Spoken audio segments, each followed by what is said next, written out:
ஒரு 100 கிராம் துவரம்பருப்பு, 100 கிராம் பயத்தம்பருப்பை சேர்த்து கொஞ்சோண்டு மஞ்சத்தூள் ஒரு டேபிள் ஸ்பூன் மஞ்சத்தூள் போட்டு நம்ம குக்கரில் வைப்போம். அதோட வெங்காயம் ஒரு 10-15 வெங்காயம், 20 வெங்காயம் கிட்டத்தட்ட போட்டு இதையும் ஒரு 6-7 சவுண்டு வர அளவுக்கு இதை நம்ம வேக வச்சுப்போம். துவரம்பருப்பு ஒரு 100 கிராம், பயத்தம்பருப்பு ஒரு 100 கிராம் போட்டு, சின்ன வெங்காயம் ஒரு 20-25 போட்டு நம்ம இதை பாயில் பண்ணி வச்சுருக்கோம்ல, நல்லா வெந்துடும். அந்த அளவுக்கு இதை எடுத்துக்கலாம். ஒரு 6 சவுண்டு 7 சவுண்டு வச்சா நல்லா ஸ்மாஷ் ஆகிடும். இதை எடுத்துக்கலாம். ஒரு எலுமிச்சை அளவு புளி எடுத்துக்கலாம். தக்காளி ஒரு 2 தக்காளி கட் பண்ணி வச்சுருக்கோம். இது சாம்பார் பவுட்ரு. இதை நான் எப்படி பண்ணேன்னா இன்னொரு வீடியோவில் போடுறேன். அப்புறமா சாம்பார் பவுட்ரு ஒரு 2 டேபிள் ஸ்பூன் எடுத்து வச்சுருக்கோம். இது கொத்தமல்லி கொஞ்சம் எடுத்து வச்சுருக்குறோம். கருவேப்பிலை கொஞ்சம் எடுத்து வச்சுருக்கோம்.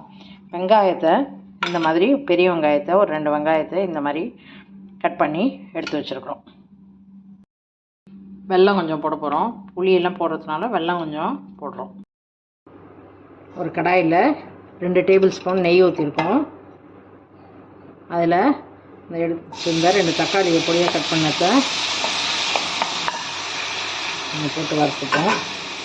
அதோட கொஞ்சம் கருவேப்பிலையும் போட்டு வதக்கிக்கலாம்.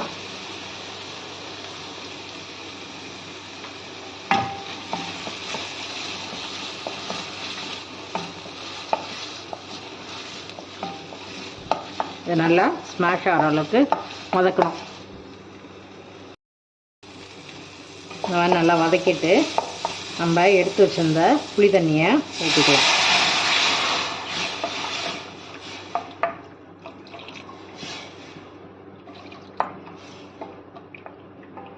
புளி தண்ணியை ஊற்றிட்டு இதுக்கு தேவையான அளவு மஞ்சத்தூள் போட்டுக்கலாம். ஒரு 2 டேபிள் ஸ்பூன் போட்டுக்கலாம். நம்ம பருப்புலையும் போட்டிருக்கோம். போட்டுட்டு கொஞ்சம் இந்த டிஷ்ஷுக்கு தேவையான உப்பை போட்டுடலாம்.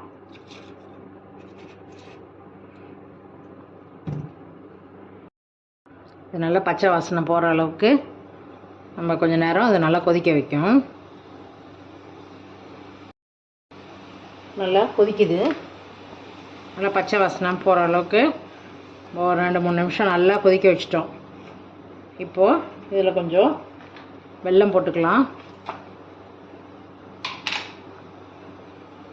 அதுக்கப்புறம் நம்ம வேக வச்ச பருப்பையும் அதிலே போட்டு இன்னொரு 2 நிமிஷம் கொதிக்க வைக்கலாம்.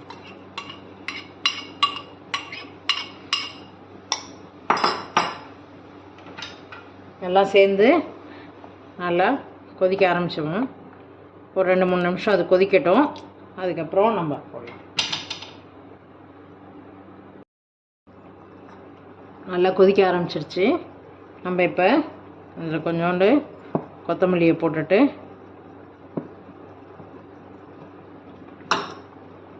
இறக்கி வைக்கலாம்.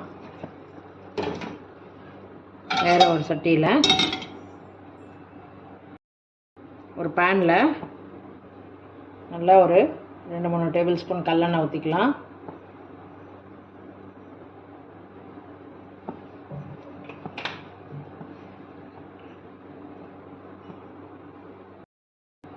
எண்ணெய் காஞ்சோடனே கொஞ்சோண்டு கடுகு போட்டு தாளிச்சிக்கலாம்.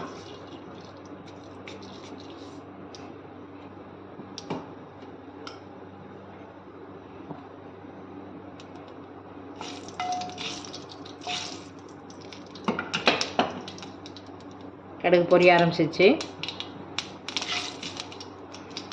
இதோட இந்த வெங்காயத்தை நம்ம கட் பண்ணி வச்சோம்ல, அந்த வெங்காயத்தை அதில் போட்டு கொஞ்சம் வதக்கிக்கலாம்.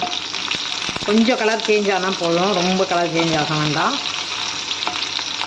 ஓரளவுக்கு டிரான்ஸ்பரண்ட் கலர்லேயே இருக்கலாம். அந்த அளவுக்கு இதை வதக்கிக்கலாம். இதில் கொஞ்சம் பெருங்காயம் போட்டுக்கலாம். வெங்காயம் போட்டு லேசாக வதக்கிட்டு அடுப்பு ஆஃப் பண்ணிடலாம். இப்போ இந்த சாம்பார் பவுடரை அதில் போட்டுருவோம். போட்டு இந்த சூட்லேயே இதை நல்லா வதக்கிப்போம்.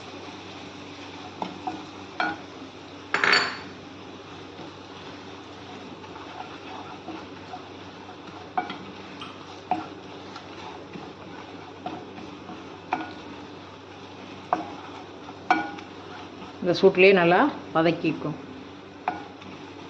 நல்லா பொரிஞ்சு வருது பாருங்கள், அந்த அளவுக்கு நல்லா வதக்கும். இப்போ நம்ம இந்த வதக்கினத்தை இந்த சாம்பார் வச்சுருந்தோம்ல அதில் போட்டு ஒரு நிமிஷம் கொதி வரணும். கொதி வந்தோடனே ஆஃப் பண்ணிடலாம்.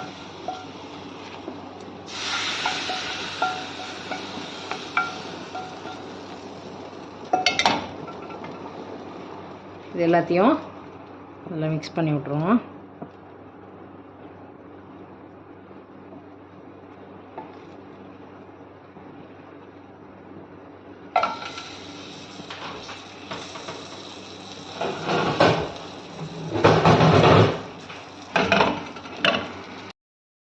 இப்போ கொதி வருது. நம்ம இன்னும் கொஞ்சோண்டு கொத்தமல்லி போட்டுக்கலாம். அதுக்கு போட்டு அடுப்பு ஆஃப் பண்ணிடலாம். ஆஃப் பண்ணிட்டு இதை கொஞ்சம் மூடி வைக்கலாம். ஒரு 10 நிமிஷம் அது மூடி இருக்கட்டும். அடுப்பு ஆஃப் பண்ணிவிட்டேன். ஆஃப் பண்ணிட்டு கொஞ்சம் நேரம் கழிச்சு மூடிட்டு அப்புறம் எடுத்துக்கலாம். இட்லியோடு சர்வ் பண்ண வேண்டியது தான்.